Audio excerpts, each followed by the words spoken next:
For this screencast, I'm going to give you a tour of the WordPress admin interface. So to begin with, we're here at the WordPress login screen. To access your login screen, it's always going to be your domain name, and then a slash, and then wp-admin. So when you go to that, you'll always get your login screen. Type in your username and your password, and click login. The first thing that you're greeted with is the WordPress dashboard. The dashboard is great because it gives you easy access to some of the most used areas of your WordPress installation, and it gives you an overview of what's happening on your site. So you'll find some links here to teach you things about your WordPress site. And if you scroll down, you'll see a few other useful things, like recent comments, anything that's awaiting approval. You can also use the quick press box to quickly add a blog post, and some other things like WordPress news and recommended plugins. Over here on the left-hand side, you have all the different areas of your WordPress installation. So first we have posts. And posts are your actual blog posts. So those will all be shown in the blog section of your website, with the most recent post at the top. So this is for articles that you're regularly adding to your website. Part of posts are categories and tags, which are ways to organize your blog posts. Categories are kind of the highest level organization. So for instance, if you blog about art and gardening, you might want one category for art and one category for gardening. So when people visit your site, they might be able to just see the art posts or just see the gardening posts.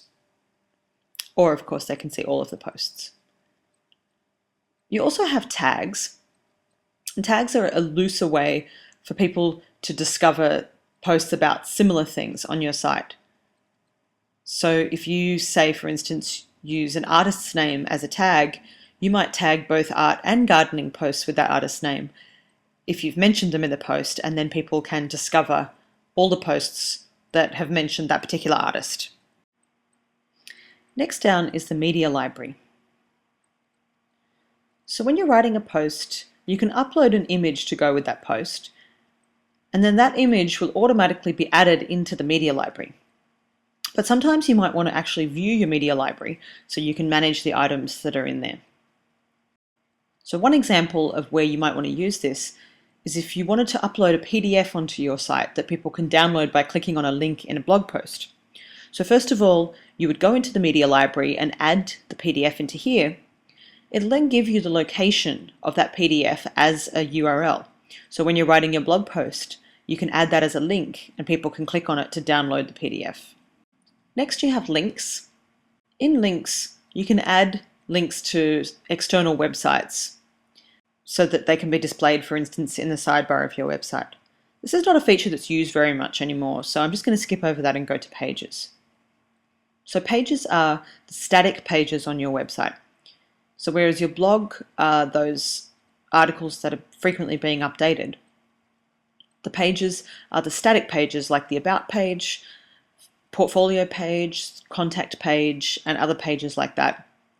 Of course, you can change the content of those, but they're not the same as blog posts in that they're not going to be updated frequently. You're just going to have them there as static pages on your site. Next, you have comments. People can comment on either pages or posts, and you can enable that or disable that as you like. So in the comments section, you can view comments that have been made. You can moderate them, so you can delete them if they're spam, and you can approve them as well. The next section of the menu from here down is kind of a different division. So everything above that is all to do with the content of your site, and below is to do with the setup, the settings and the design.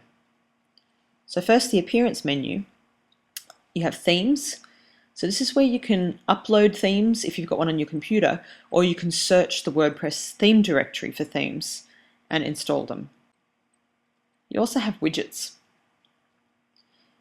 And widgets can appear in the sidebar of your site or sometimes in the footer of your site. And the same widgets will appear on every page.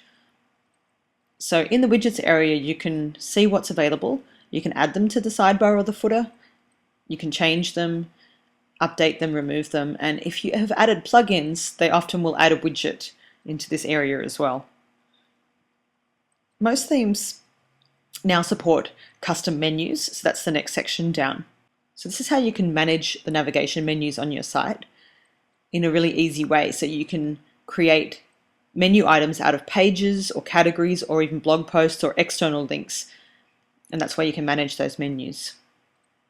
So the next one down is theme options, and it will depend on what theme you have activated as to what actually shows in these theme options or whether it's even there at all. But sometimes it gives you the ability to change colors or fonts or the layout of your page. And likewise, you have header and background sections for this 2011 theme that allows you to upload different images into the header and into the background.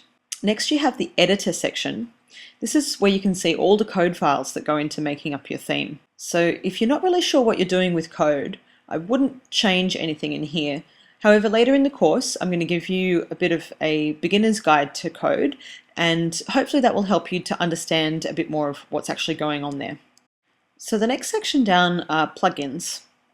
And plugins are little pieces of software that have been written by many, many developers that will add extra functionality to your WordPress site. So there are many, many, many thousands of different plugins that all do different things. And in the plugin section, you can either search WordPress's plugin directory, or you can upload a plugin that you might have on your computer and add it to your site. In the plugin section, you can also activate, deactivate, and change the settings of plugins. The next section down is the users. So that's where you can add new users to your site, view your profile, change passwords, and things like that. The next section down is tools. There's not a lot there yet, but you'll find that some plugins, when you install them, will add items there so that you can change the settings of the plugin. And then finally, you have the settings menu. There's really important things here like the site title. So back in the last screencast about installing WordPress, I talked about how you could change the site title after you've installed it. This is where you'd do that. You can also change things like the email address associated with the account. You've also got the writing section. So you can change some things like how big the post box is that you're writing in, what the default category is, and if you'd like to post via email, you can do that and set it up here as well. The reading section is really important. It has one really important setting right at the top, which is how you can change what the front page of your site looks like.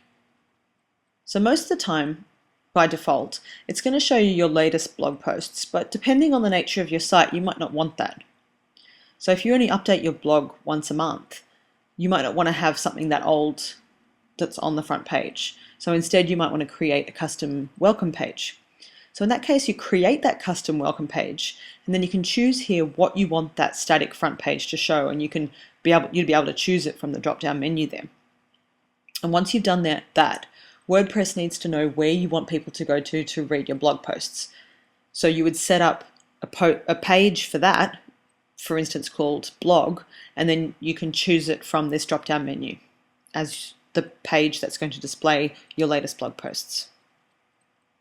So the next one down is discussion. So you can set up lots of different things about comments. So for instance, if you don't want comments to appear on your blog, if you don't want people to have the ability to comment, that's where you can change it there. And there are various other settings there that you can have a read through. So next we have media. You probably don't need to change anything in here, but things like the default image sizes for when you upload new images into your blog. Privacy section, so just one setting here. It's really important to make sure that you've got the allow search engines to index this site chosen. Unless, for whatever reason, you don't want your site to show up in Google, like if it's a private site just for family and friends, and that will try to not have Google be able to crawl it and put it as search results in Google. The next one down is permalinks. This is also really important. So this is how you can select what the URL of the individual post or page looks like. So the default on WordPress is that when you go to a page, it has a number there. So that's not very good for Google, and it's not very good for sharing links in an easy to read way so that people can actually see what the post was about by just looking at the URL. So there are other options. So you can have, say, the name of the post after the domain name of your website, which is what I would recommend using. Or if you have a lot of blog posts, you might choose to also display the date in front of that.